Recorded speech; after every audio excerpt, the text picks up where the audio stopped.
Mapagpalang umaga sa inyo mga katita at mga katito. Kamusta po kayo? Bali, kamusta po yung nadaanan po ng bagyo kagabi? Dahil sa amin din po ay dumaan din po yung bagyo. At sobrang lakas po kagabi. Malakas po yung hangin at saka ulan. Ngayon po ipupunta kami ngayon ni Tito Day sa tabing dagat. Dahil po titingnan po namin yung bangka. Dahil kahapon daw po ay tumagilid yung bangka namin. Buti na lang po ay pinunta ni Tito Dayo kahapon. Kaya matitingin po tayo. Ito po ngayon ang at nandito po lahat ulit sa taas yung ating mga bangka. At marami pong tao dito. At binibisita nila yung kanilang bangka. Ayan po. Ayan po sila. Tingnan ko okay yung kanilang mabangka. Bali, ayan po yung sitwasyon po dito sa dagat. Ayan po sa lalo na po gabi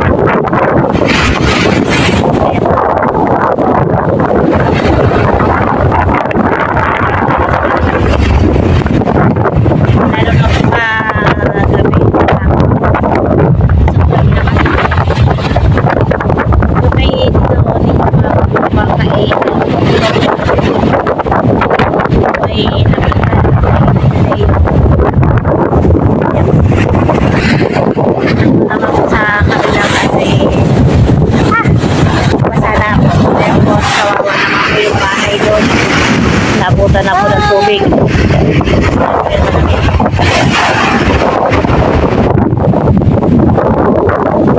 Ayan po yung mga dito yung mga bagyo.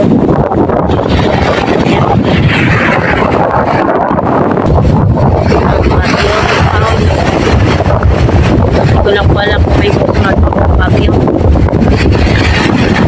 Pa rin po, wala po hanap buhay ang mga taga rito pag walang bagyo. Ako may bagyo. Kaya lang po dun sa namin ay pwede po sa kutok. Walang mga ulam. Pag dito po talaga talagang pangingisda lang po talaga yung hanap buhay talaga magbubuto ka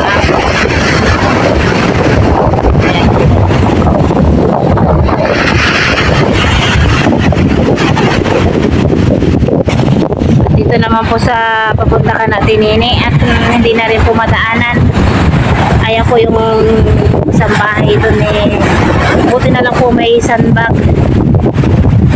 Kung walang sandbag po yun siguro naabutan naman iba yung kanilang bahay. Ayan po yung alon. Kuha mo sa dito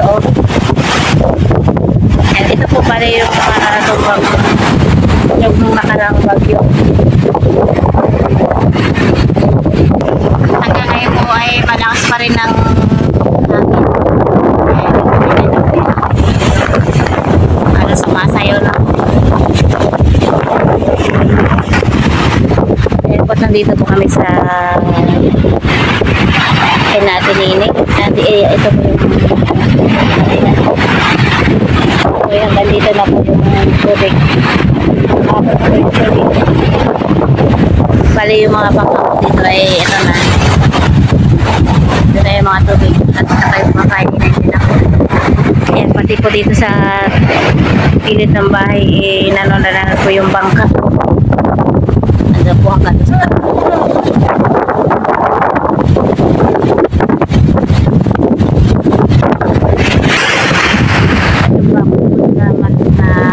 sa kabila nabutan na rin po ng tubig at nabaklas na po, nasira na yung pader na pader doon ang bagyo Paulo.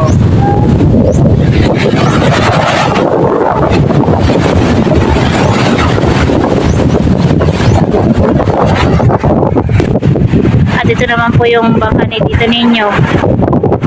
Yan, tinali na po dito sa puno ng nyog. Dahil kagabi po yan sabi po ni Tito ay tubig. Halati ko ng mahinga.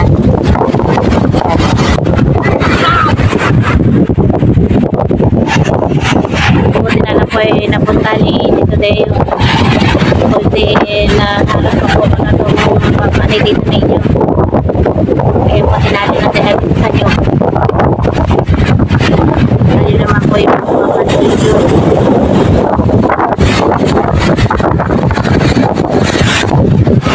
Ayan po.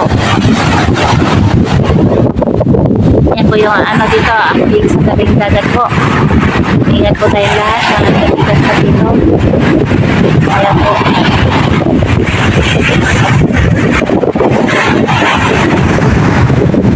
Kami uwi na po. At yung sa amin naman po sponsor namin yung aming bubong. Dahil paggabi yung parang sobrang malakas na hangin gumalaw, klap na. Ayan po, ingat po tayo lahat sa dinaanan ng bagyo.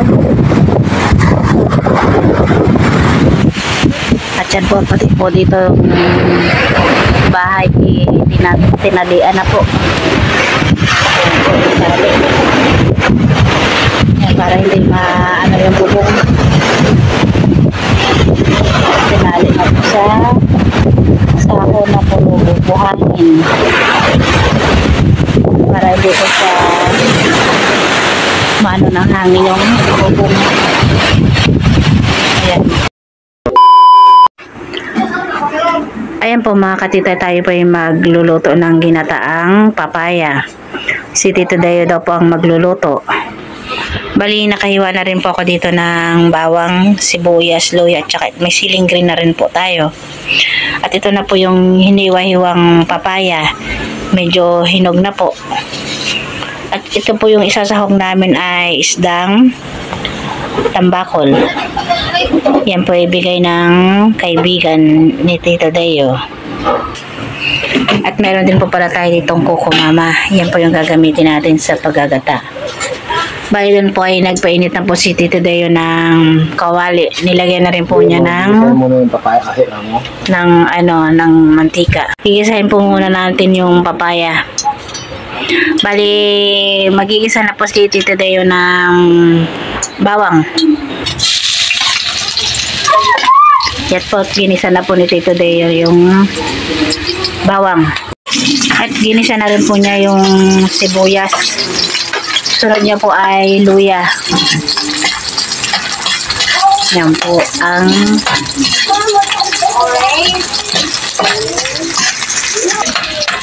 ilalagay na rin po niya yung papaya. Yan po yung papaya. Inaasar pa ako ni Tito ninyo. Tito Deo. Ayan po. Papayang hinog.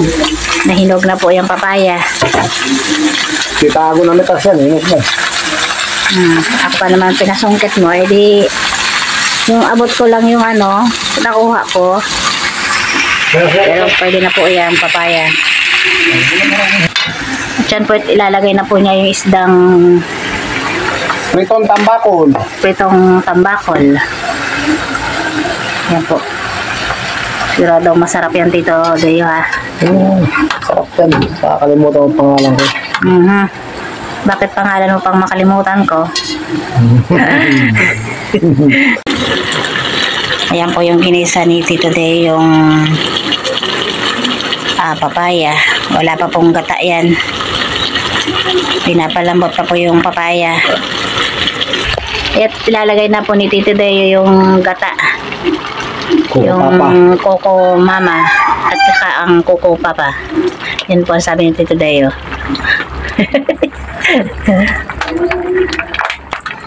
Ayan po, titikman na ni Tito Deo. Bali, sinama na rin po ni Tito Deo itong mga ulo. Itong ulo. Yan po, hintayin lang po nating lumambot yung papaya. Tayo mo na. At yan po, luto na po ito ating ginataang papaya. Ayan po. Ayan po tayo kakain na. Kain po tayo. At yan po, pagkatapos po ni Tito Day yung magluto. Ngayon po ay gumagawa po siya ng pampain niya. Ayan po, inaano niya yung kulay pula. Ano bang tawag dyan? Crystalite. Pang ano ba yan? Panguli sa yellow pin. Eh, ito ganun din. Kulay orange. Paghahaluin, pagsasamahin. Ayan po.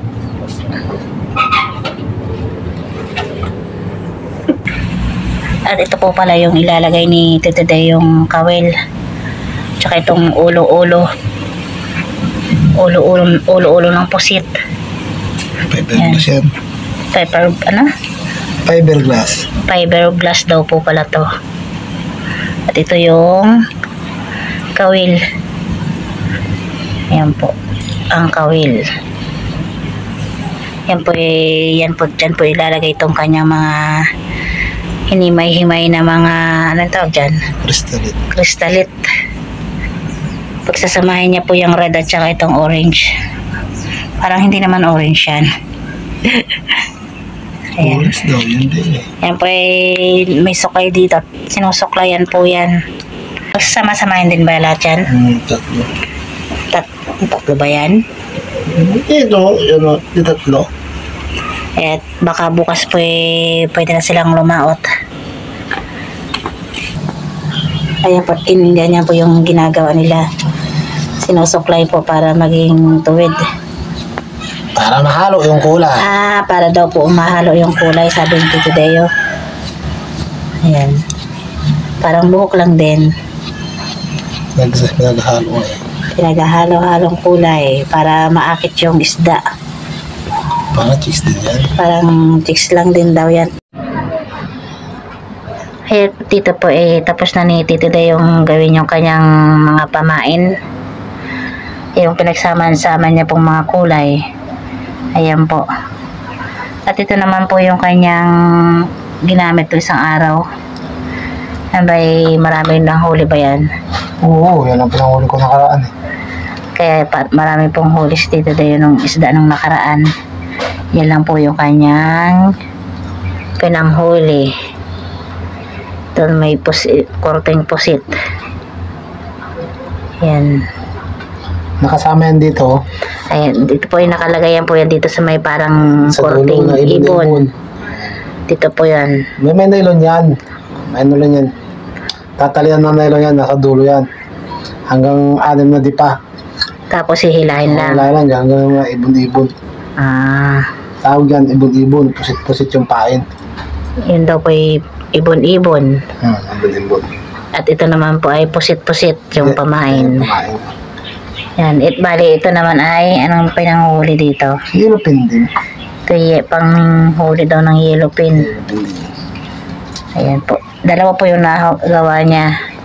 May reserva. Para may reserba sa ano. Pag nasira yung isa, may reserba ng isa. Yan.